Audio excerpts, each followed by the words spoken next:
only to find out their opponents were in town all along. The Pakistani side says the Indian team simply withdrew, implying they were afraid to debate. At the center of this is the Oxford Union, an institution with a long history of hosting world leaders and fostering free speech. Critics are now questioning its organization and leadership. How could such a high-profile event collapse so spectacularly? Was it a simple case of miscommunication and logistical failure? Or was it, as Deepak alleges, a deliberate strategy to sabotage the debate? The incident leaves us with more questions than answers. Who dropped the ball? Was there a Pakistani gambit to avoid a tough debate?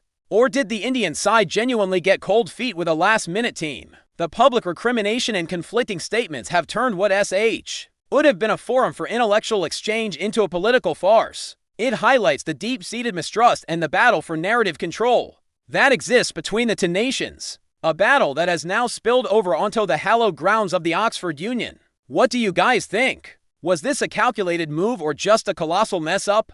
Let me know your theories in the comments below. It's a fascinating and messy situation, and we'll be keeping an eye on any further developments. Thanks for watching, and if you found this breakdown interesting, make sure to like, subscribe, and hit that notification bell for more deep dives into global events. See you in the next video.